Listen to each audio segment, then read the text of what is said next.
હાલો મિત્રો, આજે આપણે ધોરણ 11 પ્રકરણ નંબર 1 ગણ નો લેક્ચર છે આજે 5મો. એટલે કે આ વિડીયોમાં આપણે સ્વાધ્યાય 1.3 અને તેના દાખલા નંબર 1 થી 9 વિશે અભ્યાસ કરશું. Join live class NCERT maths. તો હવે જોઈએ સબસેટ. પેનનો કલર થોડોક બદલી નાખીએ કારણ કે અહીંયા સરખું છે એટલે. તો વાત રહી સબસેટ એટલે શું? સેટ એ છે એને તમે સબસેટ ઓફ બી કરો. એનો મતલબ એવો છે કે એવરી એલિમેન્ટ્સ એટલે કે ઘટકો એ ગણ એના બધા જ ઘટકો જો ગણ બી ની અંદર આવેલા હોય તો એને બી નો સબસેટ કહેવાય. ઉદાહરણ તરીકે એ બરાબર set of all students in your class. તમારા ક્લાસની અંદર કેટલા વિદ્યાર્થીઓ છે ગણીને કયો, કોમેન્ટમાં લખો. B is equal to set of all students in your school. તમારી સ્કૂલમાં કેટલા વિદ્યાર્થીઓ છે? આ સ્કૂલ છે આપણી ને આપણો ક્લાસ.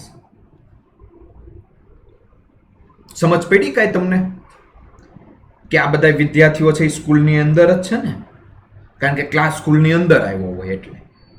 તો બધા જ વિદ્યાર્થીઓને ઉપગણ કહેવાય સ્કૂલના. કારણ કે આ સ્કૂલ હોય એની અંદર બધા જ વિદ્યાર્થીઓ આવ્યા છે. સ્કૂલની અંદર ક્લાસ, ક્લાસની અંદર વિદ્યાર્થીઓ. એટલે કે સ્કૂલની અંદર બધા જ એલિમેન્ટ્સ ક્લાસના આવી ગયા છે. વી નોટ એટલે કે નોંધશું કે every elements of A is also an element of B. We say that A is a subset of B. એટલે કે એના બધા જ ઘટકો B ની અંદર આવેલા હોય તો એને B નો સબસેટ કહેવાય. હેલો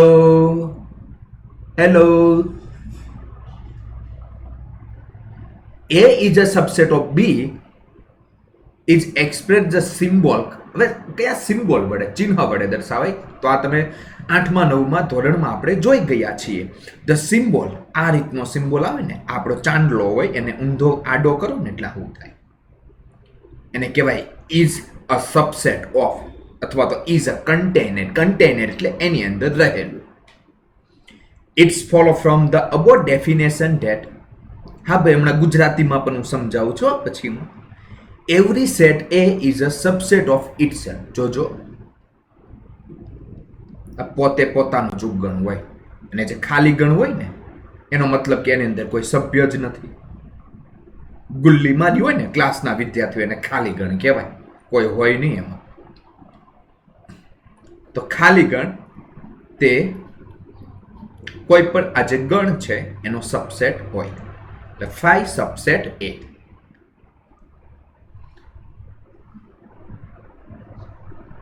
જો ગણ એનો પ્રત્યેક ઘટક બી નો પણ ઘટક હોય એટલે કે એની અંદર આવેલા ઘટકો લખીએ અને બી ની અંદર આવેલા ઘટકો લખ્યા તો ગણ એના પ્રત્યેક ઘટક એ ગણ બી ની અંદર આવેલા છે. જો તો ભાઈ હિતા પહેલું, બીજું, ત્રીજું આવેલું છે તો ગણ એને ગણ બી નો ઉપગણ કહેવાય.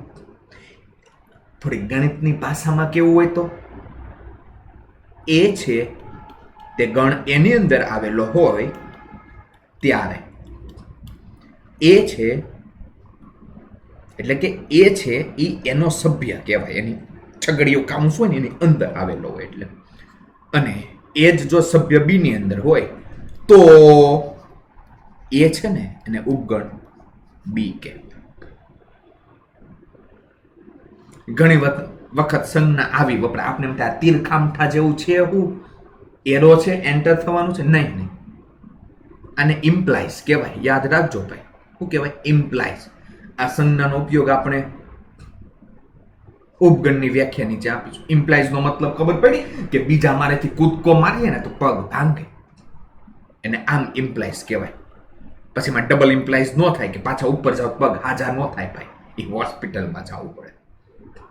જો એ બિલોંગ્સ ટુ એ તો એ બિલોંગ્સ ટુ બી અને ઇમ્પ્લાઇઝ એટલે કે તો એ ઉપગણ બી છે.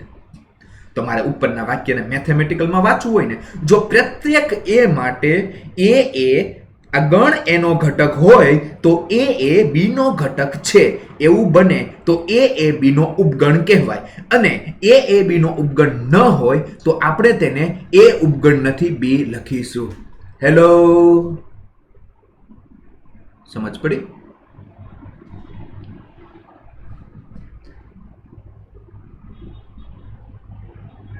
ઉપગણ ન હોય તો આ ચિહ્ન હોય ને આમ લીટો પાડી દેવાનો, એટલે કે એ ઉપગણ બી નથી, એટલે કે એના બધા જ ઘટક બી માં આવેલા નથી.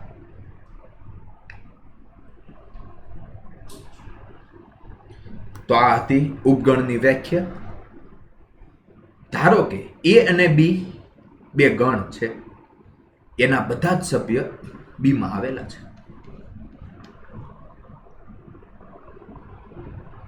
અને એ બરાબર બી નથી.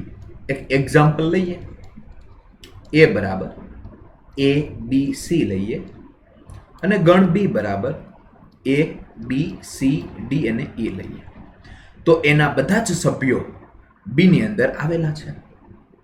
એનો મતલબ કે એને બી નો ઉપગણ કહેવાય. પણ અહીંયા જુઓ કે એ અને બી છે ને એ સરખા નથી, કારણ કે સરખા હોય તો એ બી સી જ બી માં હોવા જોઈએ, એટલે કે સરખા નથી.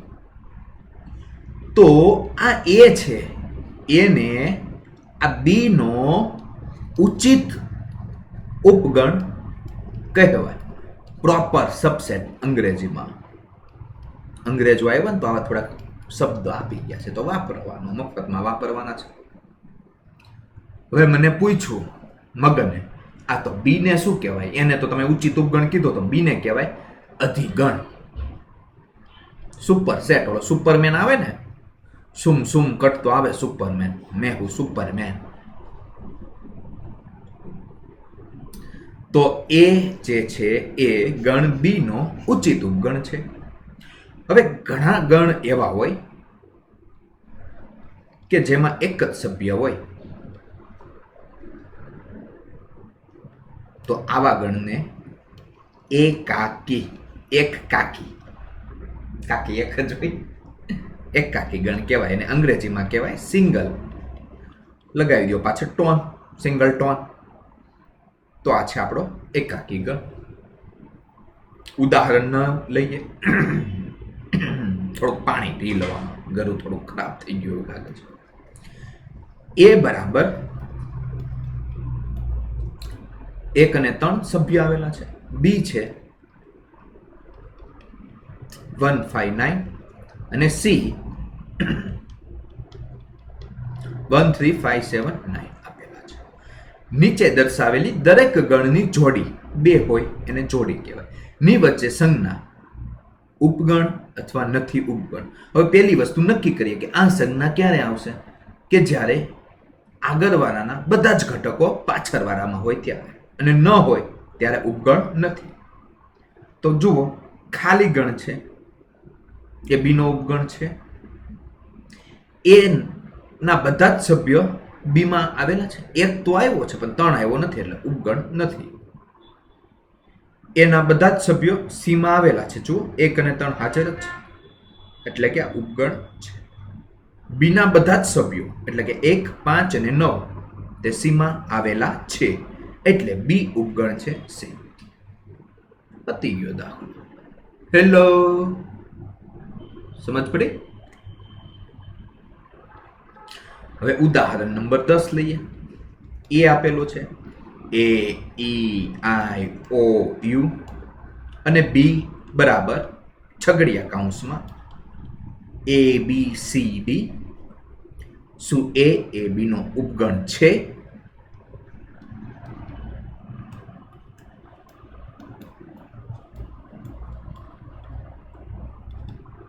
છે એટલે કે એના બધા જ સભ્યો બી માં આવેલા છે. જવાબ આવ્યો ના, કોઈ દેખાતું નથી, 1 2 ગણ્યા ગાંઠિયા છે. તો બીજો સવાલ આવ્યો કે બી એનો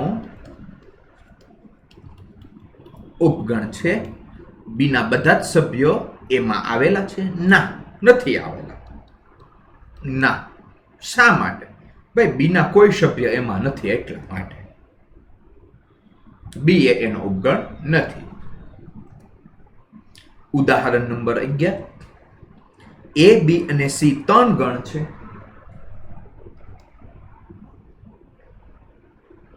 એ સભ્ય બી ની અંદર છે. પેલા તો ગણ છે એટલે એક ગણ લખી દઈએ. આ ગણ આપણે લખ્યું, એની અંદર એક સભ્ય છે. હવે એ સભ્ય બી છે, એનો મતલબ બી આપણે લખીએ ને તો આને આપણે સભ્ય તરીકે લખી દેવો પડશે. એટલે કે એ જે છે એ બી નો સભ્ય છે. હવે બી ઉપગણ સી લખવાનું છે. એનો મતલબ કે સી ની અંદર આ બંને સભ્યો તો આવેલા હોવા જોઈએ. છગડીયા કાઉન્સમાં 1 અને 2 અને વધારાનો 3, એટલે કે બી ઉપગણ સી. તો એ ઉપગણ સી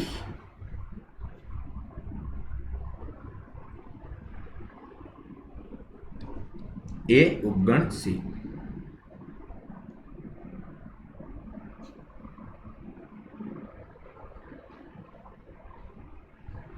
શું સાચું છે? એના બધા જ સભ્યો એટલે કે 1 તે શું ઉપગણ છે? સી ની અંદર આવેલો છે. 1 છે એ સી ની અંદર આવેલો છે? જુઓ તો નથી આવેલો. તો એ ઉપગણ સી માટે જવાબ આવશે ના. છે કારણ કે એ ઉપગણ નથી સી. કારણ કે એ છે ને, એક છે એ સભ્ય છે પણ એનો છે, પણ એક છે ને એ સી નો સભ્ય નથી, એટલા માટે ઉપગણ નથી.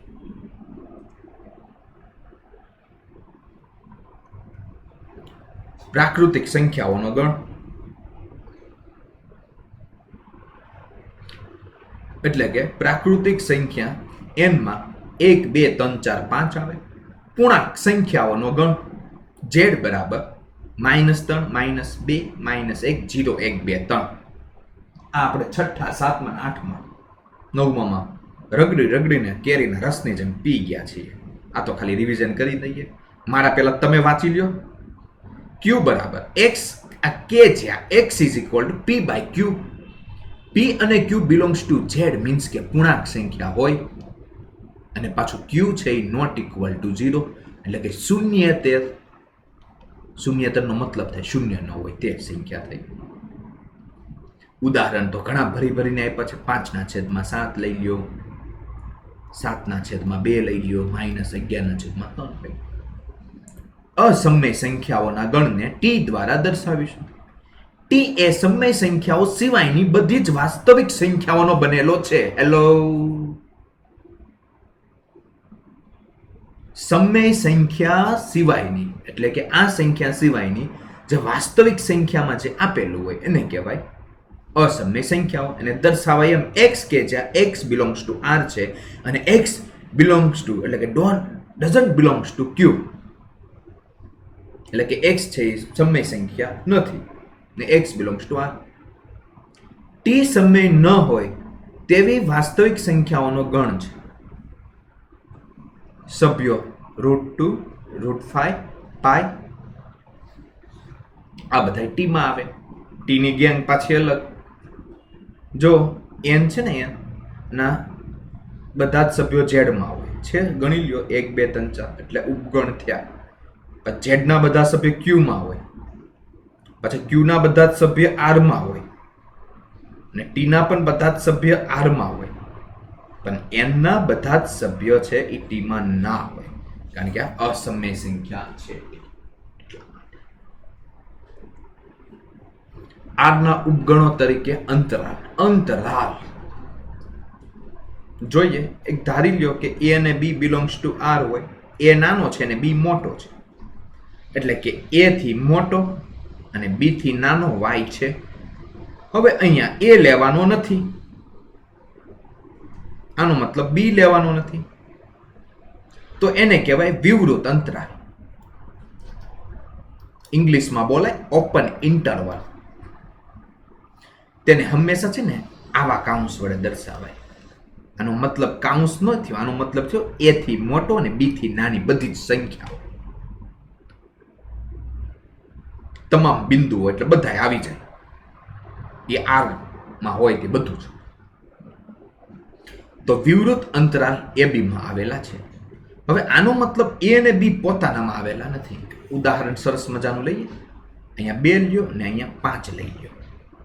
હવે આને લખીએ 2 થી મોટો અને 5 થી નાનો એક્સ. એનો મતલબ કે 2 થી મોટો એટલે આ અને 5 થી નાની આ બધી સંખ્યા લેવાની છે કે જેમાં 2 અને 5 નો સમાવેશ થતો નથી. તો આને કહેવાય વિવૃત અંતરાલ. હેલો.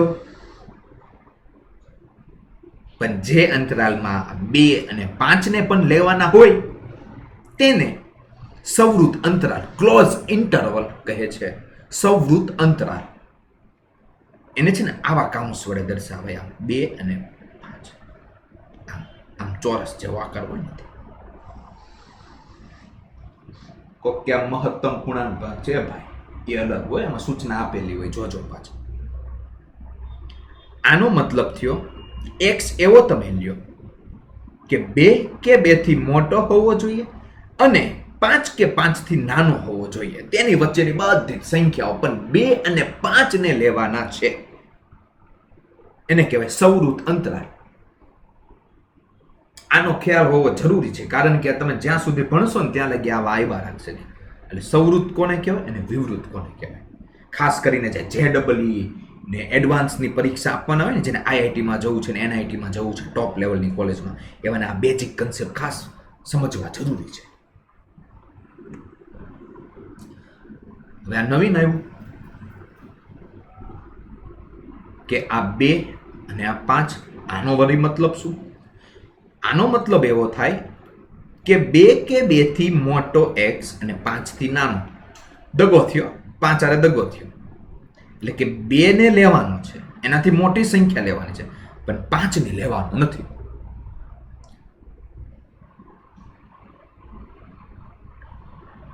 તો આ છે એક સવૃત અને અહીંયા 5 આગળ વિવૃત અંતરાલ છે. જ્યારે આ રીતે આપ્યું હોય 2 અને 5, બોલને ભાઈ હવે તો ખબર પડી કે નહીં? હા સર, કે 2 થી મોટો x લ્યો અને 5 કે 5 થી નાનો લ્યો.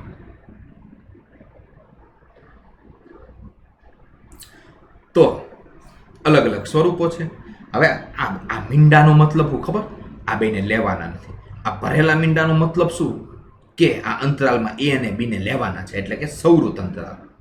આ એક ભરેલું ને એક ખાલી, એનો મતલબ એ એટલે કે આ સવૃત લેવાનું અને b ને વિવૃતમાં લેવાનું. આ ખાલી અને આ ભરેલું એટલે કે a ને વિવૃત અને b ને સવૃતમાં લેવાનું. આ 0 કે એનાથી મોટી હોય ને તો આને કહેવાય અનઋણ વાસ્તવિક સંખ્યા.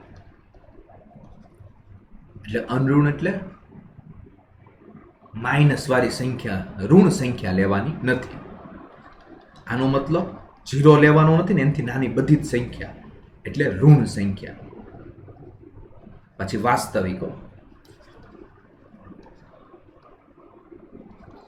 જ્યારે આ માઇનસ ઇન્ફાઇનાઇટ થી ઇન્ફિનિટી હોય ને એટલે આને કહેવાય વાસ્તવિક સંખ્યા.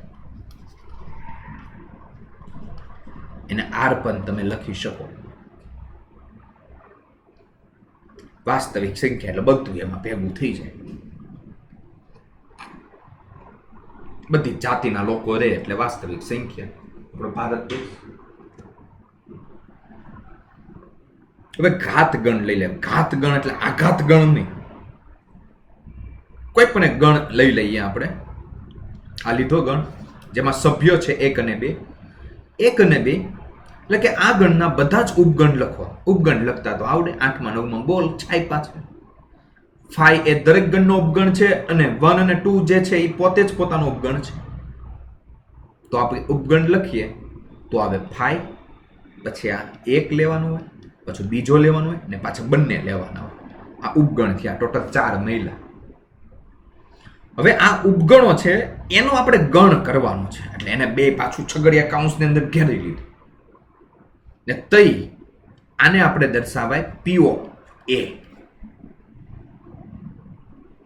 તો આ જે છે ને કે ગણ એના તમામ ઉપગણોથી બનતા ગણને, આ ગણને એનો ઘાત ગણ એટલે કે પાવર સેટ કહે છે. તેને પી ઓફ એ વડે દર્શાવાય છે. અને પી ઓફ એ નો દરેક ઘટક, આ દરેક ઘટક ઈ છે ગણ. હેલો, સમજ પડી? ઉપગણોનો ગણ એટલે આ બધાને સભ્ય ન કહેવાય, આ ગણ સ્વરૂપે છે. પી ઓફ એના પાછા સભ્ય કહેવાય. નંબર ઓફ પી ઓફ એ એટલે શું? પી ઓફ એ માં આવેલા સભ્યોની સંખ્યા કેટલા છે? 1 2 3 4. આને 2 નો વર્ગ દર્શાવી શકે? થોડુંક આ યાદ આવતું હોય એવું લાગે છે. એમાં આવેલા સભ્ય એટલે કે નંબર ઓફ એ બરાબર 2 થયા. એને આપણે એમ લઈ લઈએ. એટલે કે નંબર ઓફ પી ઓફ એ બરાબર 2m. પણ આ એમ એટલે શું? કે એમાં આવેલા સભ્યોની સંખ્યા એટલે કે એમ. એટલે કે ક્યારેક પૂછે, એ ભાઈ ઘાતગણની અંદર આવેલા સભ્યોની સંખ્યા કેટલી? તો લખી લેવાનું 2m. પણ એમ એટલે શું?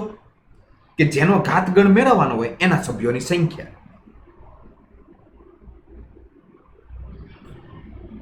ભાઈ મોઢે કરી લીધું? આવડી ગયું ને? સમજમાં આવી ગયું ને?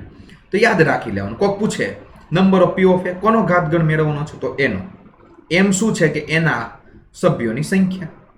2m તો પી ઓફ એ ના માં આવેલા સભ્યોની સંખ્યા. વાત રહી યુનિવર્સલ સેટ. યુનિવર્સલ ઘણી જગ્યાએ જોવા મળે. મૂવી જોતા હોય ત્યારે યુનિવર્સલ આવે.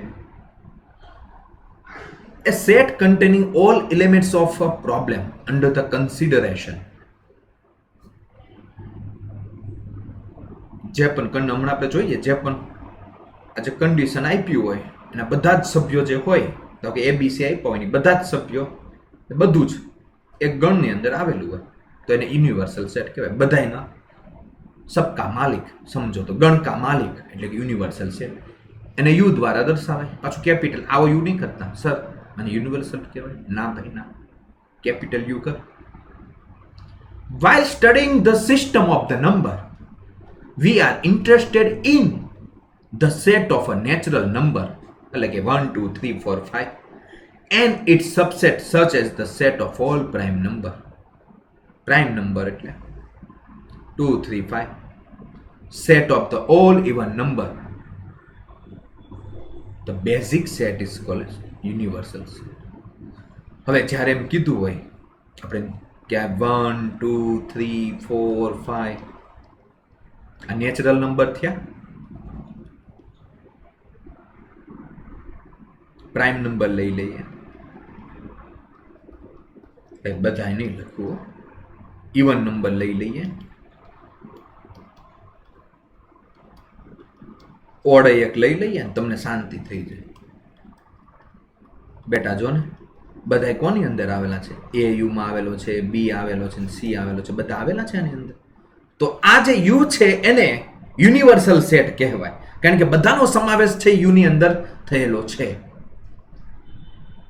હેલો, સમજ પડી? બીજું ઉદાહરણ લઈ લો. અહીંયા એ આપેલો છે, એક બી આપેલો છે. હવે આપણે યુનિવર્સલ સેટ લેવો હોય ને તો 1 2 3 4 5 6 7 8 આ યુનિવર્સલ સેટ કહેવાય, કારણ કે આ પણ અંદર આવી ગયો અને આ પણ આવી ગયો, બધાનો સમાવેશ કરી નાખ્યો, એટલે આને કહેવાય યુનિવર્સલ સેટ. સાર્વત્રિક ગણ એને ગુજરાતીમાં કહેવાય. આ તો સ્વાધ્યાય 1.3 ઝડપથી આપણે પહોંચી ગયા. 2 3 4 આવેલા છે અંદર, હા, એટલે ઉપગણ છે. કરી દો ચિહ્ન. એ આવેલો છે? નથી આવેલો ભાઈ, એ નથી આવેલો. બી આવેલો છે? હા. સી પણ આવેલો છે. એ છે આની અંદર નથી આવેલો એટલે ઉપગણ નથી. એક્સ એ તમારી શાળાનો 11માનો વિદ્યાર્થી. રમેશ છે 11માનો વિદ્યાર્થી, તો એને તમારી શાળાનો વિદ્યાર્થી કહેવાય? તો એ તો શાળામાં જ છે, એટલે આ છે આનો સભ્ય છે, એટલે ઉપગણ છે. એક્સ એટલે કે સમતલમાં વર્તુળ છે. સમતલમાં વર્તુળ 1 એકમનું હોય, 2 નું હોય, 3 નું હોય. બીજું છે આ જ સમતલનું 1 એકમ ત્રિજ્યા વાળું વર્તુળ છે. આ 1 એકમ ત્રિજ્યા વાળું જ વર્તુળ છે. તો બધા જ સભ્યની અંદર આવેલા છે? નથી આવેલા. આ બીજી ત્રીજી ત્રિજ્યા વાળું ક્યાં દેખાય છે? નથી દેખાતું, એટલે અહીંયા ઉપગણ નથી. સમતલમાં ત્રિકોણ છે અને સમતલમાં લંબચોરસ છે. તો આ ત્રિકોણ લંબચોરસની નો સભ્ય છે નહીં, એટલે ઉપગણ નથી.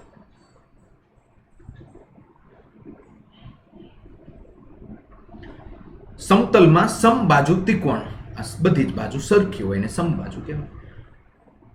આ જ સમતલનો કોઈ ગમે એક ત્રિકોણ છે, તો બધા જ ત્રિકોણ આપેલા હોય તો આ સમબાજુ પણ એની અંદર સભ્ય તો હોય જ ને. અહીંયા કોઈ પણ ત્રિકોણ કીધેલો છે, કાટકોણ હોય, સમબાજુ હોય, તો આ સભ્યનો બની શકે, એટલે ઉપગણ છે. યુગ્મ પ્રાકૃતિક સંખ્યા, અહીંયા પૂર્ણાંક સંખ્યા, પૂર્ણાંકમાં માઇનસ આવે, 0 પણ આવે, પ્લસ આવે. અહીંયા ખાલી યુગ્મ જ આવે, પ્રાકૃતિક છે, એટલે કે 2, 4, 6, 8 એ તો બધી આની અંદર આવેલી છે, એટલા માટે અહીંયા કહેવાય ઉપગણ છે. નીચેના વિધાનો સાચા છે કે ખોટા એ જોવાનું છે. એ અને બી આના સભ્ય ઉપગણ નથી, એટલે કે આની અંદર આવેલા નથી. આ તો ખોટું છે, આવેલા છે ભાઈ, ઉપગણ છે એમાં. એ ઈ છે એ અંગ્રેજી મૂળાક્ષરોનો પૈકી એક સ્વર છે.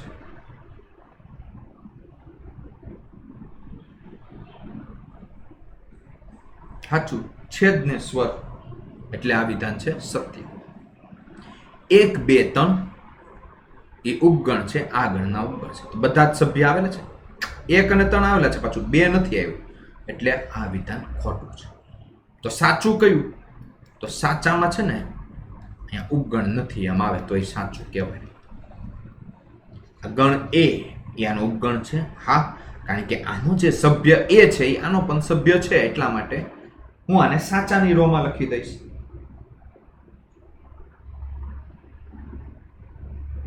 પણ આ સભ્ય છે નહીં. જો સભ્ય તરીકે દર્શાવવું હોય તો આ રીતે દર્શાવે. આ કાઉન્સ છે ને એ નીકળી જાય. આ વિધાન સાચું કહેવાય, પણ આ ખોટું કહેવાય. હવે અહીંયા 6 કરતા નાની યુગ્મ પ્રાકૃતિક સંખ્યા, એટલે કે 2, 4 આવે, અને 36 નો અવયવ હોય તેવી પ્રાકૃતિક સંખ્યા 1 છે, 2 છે, 3 છે, 4 છે, 6 છે, 9 છે, 12 છે, 18 છે. હવે તો 36 જુઓ તો 2 અને 4 છે આની અંદર તો આવી જ ગયા, એટલા માટે આ ઉપગણ છે. તો આ વિધાન છે સત્ય છે.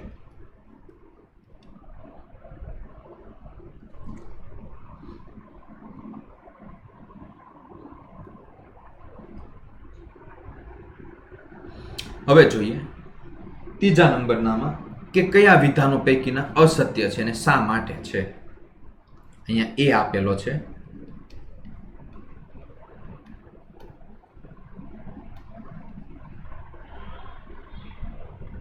તો સૌથી પહેલા જોઈએ પહેલું વિધાન જે છે તે એના ઉપગણો છે. આ વિધાન છે અસત્ય. શા માટે?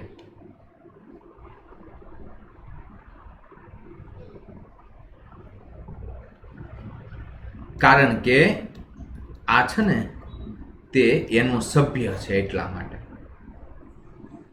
બીજું લઈએ કે 3, 4 એ સભ્ય છે. આ તો સાચું છે, આ ખોટું છે.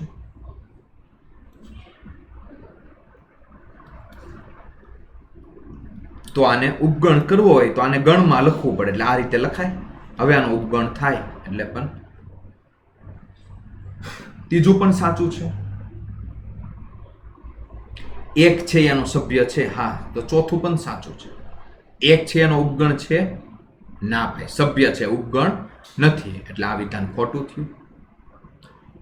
1, 2 અને 5 છે એ એના ઉપગણ છે, સાચું.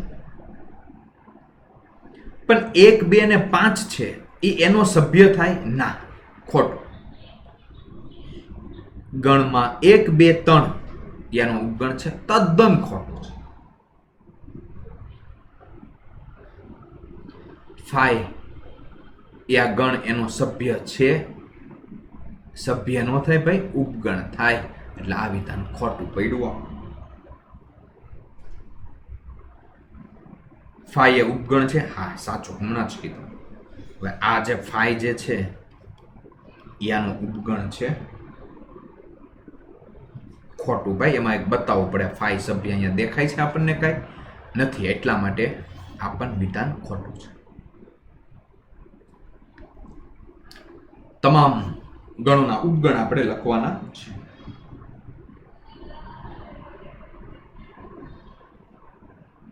લખીએ. સારું, એના ઉપગણ કઈ આવશે?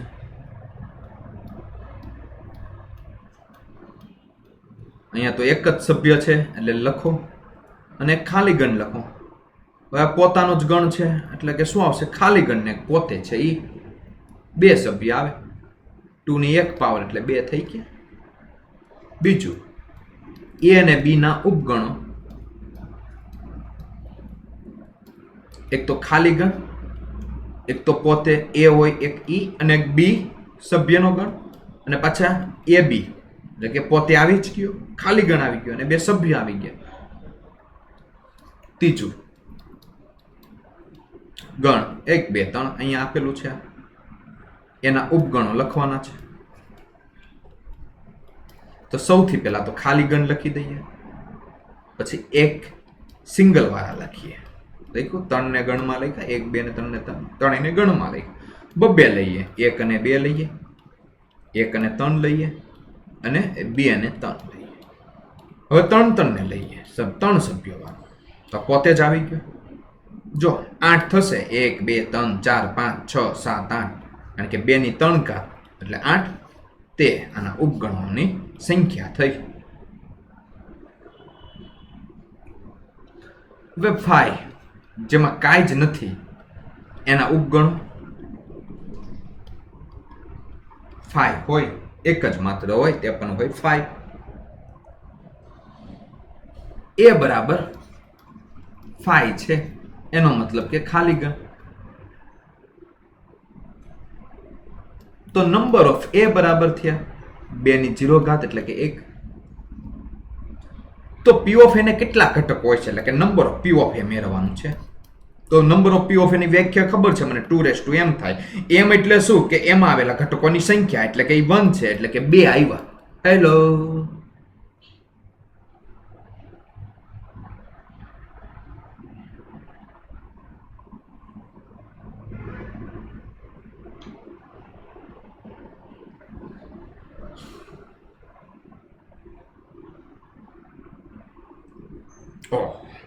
અહીંયા આપણે થોડોક લોચો માર્યો. અહીંયા આવેલા સભ્યોની સંખ્યા, આ તો એમાં આવેલા સભ્યોની સંખ્યા 0 છે. કેટલી છે? 0. બરોબર. તો અહીંયા m ની જગ્યાએ આપણે 0 મૂકવા પડશે. તો m ની 0 ઘાત એટલે અહીંયા 1. સુધારી નાખજો ભાઈ, આમાં થોડોક લોચો પડી ગયો, કારણ કે એમાં આવેલા સભ્યોની સંખ્યા ખાલી છે એટલે કે 0.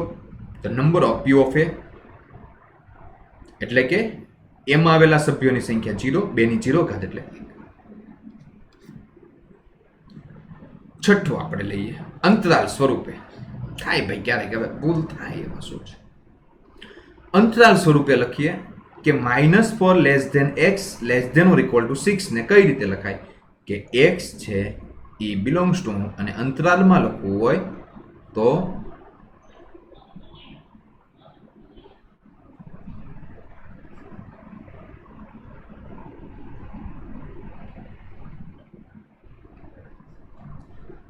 આને વિવૃત અંતરાલમાં લખાય, અને 6 ને લખાય સવૃત અંતરાલમાં.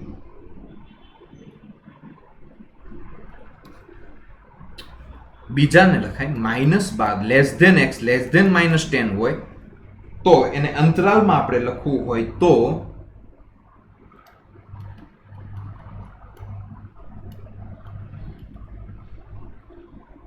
-12 થી મોટા એ લેવાના નથી, એટલે કે અહીંયા -12, -10 થી નાના એટલે અહીંયા વિવૃત અંતરાલ આવશે.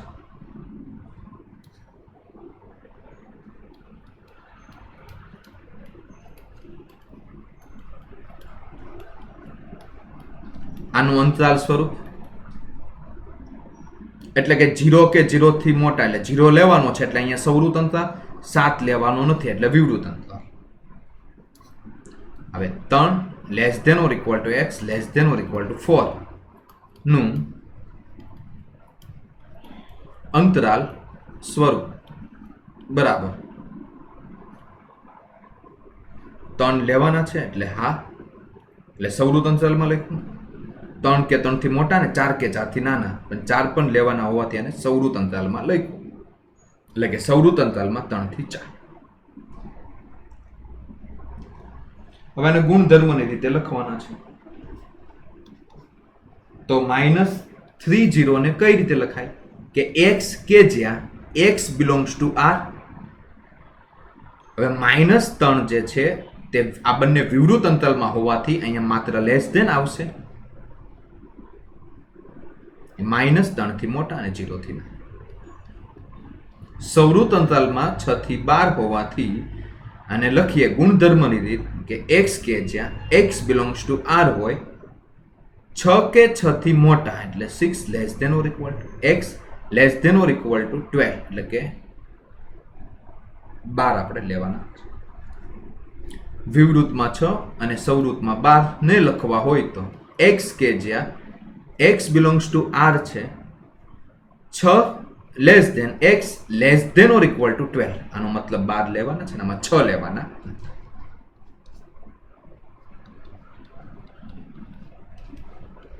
અહીંયા x કે છે x belongs to r, -23 કે તેનાથી મોટો x અને 5 થી નાનો.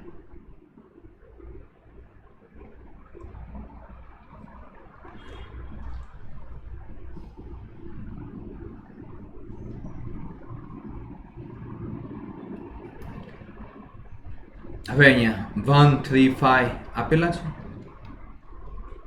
b આપેલા છે, c આપેલા છે, બધા આપેલા ગણ છે. આ 3 ગણ a b અને c માંથી નીચેનામાંથી કયા ગણને સાર્વત્રિક તરીકે લેવાય? એટલે કે સાર્વત્રિક ગણ એટલે કે આ 3 ગણનો જે સમાવેશ કરે છે એને સાર્વત્રિક ગણ કહેવાય. તો તમે ચેક કરો કે a b c d માંથી એટલે કે 4 માંથી a b c બધા જ કોની અંદર આવેલા છે. હેલો, તો જોઈએ 1 3 5 છે આમાં. આ 8 વાળું પેલા લઈએ. 8 આમાં નથી, આ તો નહીં આવે, આ પણ નહીં આવે, આ બંનેમાંથી કોક આવશે. તો 2 4 6 8 છે, આમાં 2 છે 4 છે 6 છે 8 છે, અહીંયા 2 છે 4 છે 6 છે 8 છે. હવે 0, તો 0 આમાં છે પણ આમાં નથી એટલે આ આવશે નહીં. એટલે કે u બરાબર સાર્વત્રિક ગણ જે છે તે 0 1 2 3 4 5 6 7 8 9 અને 10. ઓકે દોસ્તો, તો અહીંયા આપણો આ સ્વાધ્યાય કમ્પ્લીટ થાય છે. ફરીથી નેક્સ્ટ લેક્ચરમાં આપણે મુલાકાત કરીશું. ધન્યવાદ.